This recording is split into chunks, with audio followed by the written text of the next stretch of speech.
반가 안녕하세요. 공기파 박용덕입니다. 2022년 제33회 공인중개사 시험 대비 기출문제 해설 강의입니다. 24회 31번 문제입니다.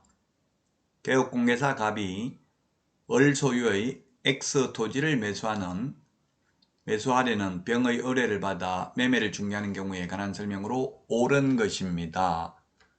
1번 계약서를 작성한 갑이 자신의 이름으로는 그 계약서 금인을 신청할 수 없다 했는데, 금인 신청은 계약 당사자 중 1인이나 그 위임을 받은 자, 계약서를 작성한 변호사, 법무사, 개업 공인중개사가 금인을 신청하여야 한다가 아니라 할 수 있습니다. 따라서 신청할 수 없다 해서 틀렸고요. 자, 그 다음에 저당권도 금인 대상이다 했는데, 계약을 원인으로 소유권 이전의 경우 금인입니다. 그래서 매매계약, 교환계약, 정여계약, 그 다음에 판결서, 화해조서, 청구일락조서, 조정조서, 지급명령서 금인받아야 됩니다. 다만 매매계약의 경우 실거래가격 신고하고 신고필증을 받으면 금인받은 것으로 보니까 금인을 받지 않아도 됩니다. 자, 3번입니다. 병이 X토지에 대하여 매매를 원인으로 소유권 이전 청구권 보전을 위한 가등기에 기하여 본등기를 하는 경우 매매계약서는 금인 대상이 된다. 네, 그렇습니다. 본등기 할 때 금인 받습니다. 3번이 정답입니다. 자, 그 다음에 4번. 갑이 부동산 거래 신고 필증을 교부받아도 계약서에 금인을 받지 않는 한 소유권 이전 등기를 신청할 수 없다. X네요. 금인 받으면 부동산 거래 신고하고 신고 필증을 받으면 금인받은 것으로 봅니다. 그래서 틀렸고 5번. 병으로부터 금인 신청을 받은 X토지 소재지 관할관청이 금인을 할 때에는 계약서 내용의 진정성을 확인해야 된다. 진정성 확인하는 게 아니라 형식적 심사만 합니다. 즉 당모가지, 개대가리, 중의조한다만 기재되어 있는지 여부를 확인합니다. 우리 핵심 비교정리 프린트 10번에 보면 당사자, 목적 부동산, 계약년 어릴, 대금 지급관계, 개업공개사가 있을 경우 개업공개사, 인적사항, 조건 기한이 있을 경우 조건 기한만 제대로 기재되었는지 여부를 확인할 뿐입니다.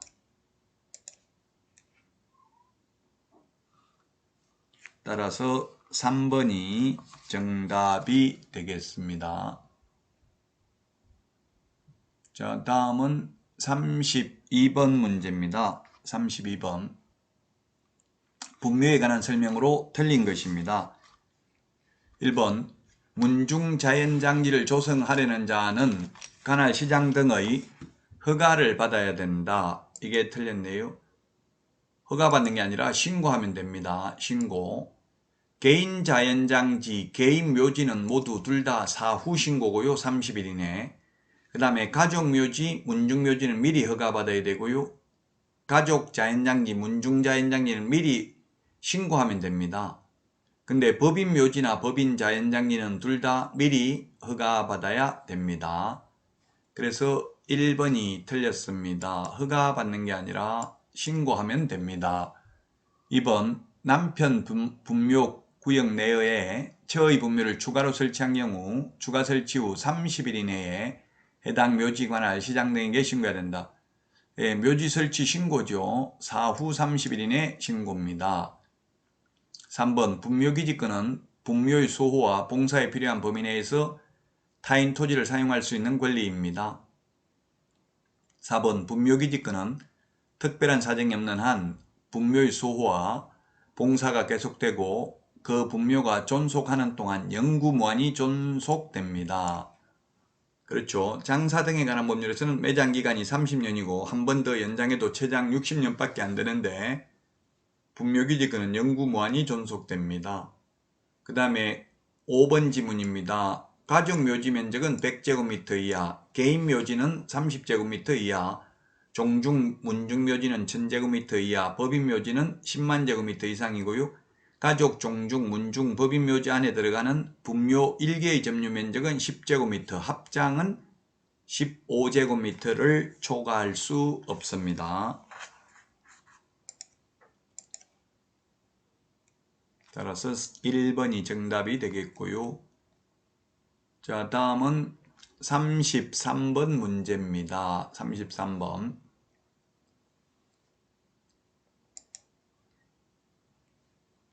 자, 33번 문제인데요. 개업공개사가 임대인 갑과 임차인 을 사이에 주택 임대차 계약을 중개하면서 그 계약의 갱신에 대하여 설명하고 있다. 주택임대차 보호법상 가로 안에 들어가야 될 내용으로 옳은 것입니다. 먼저 을이 임대차 기간 종료 2개월 전까지 임대차 기간 종료 2개월입니다. 2개월 전까지 갱신거절 통지하지 않는 경우 그 기간 만료 시에 전 임대차와 동일한 조건으로 묵시적 갱신이 됩니다. 그 다음에 을이 2기의 차임액을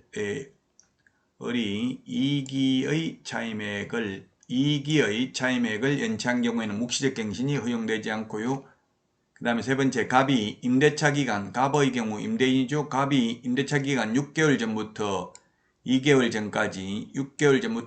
전까지의 기간에 갱신거절의 통지를 하지 않는 경우 그 기간 만료 시에 전 임대차와 동일한 조건으로 묵시적 갱신이 됩니다. 그 다음에 마지막으로 묵시적 갱신이 된 후 을에 의한 계약 해지 통지는 갑이 그 통지를 받은 날로부터 3개월이 지나면 효력이 발생하죠. 즉 세입자가 나간다고 하면 3개월 지나면 돈 내줘야 됩니다. 보증금을.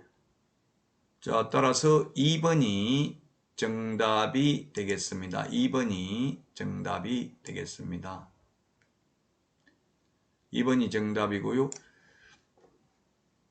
자, 이게 개정된 내용이 특히 이게 뭐가 개정됐냐면 옛날에는 이게 6개월 전부터 1개월이었는데 지금은 계약기간 끝나기 6개월 전부터 2개월 전까지 갱신거절 통지하지 않는 경우 묵시적 갱신이 됩니다. 주인이 아무 말 하지 않는 경우에는. 2번이 정답이 되겠습니다.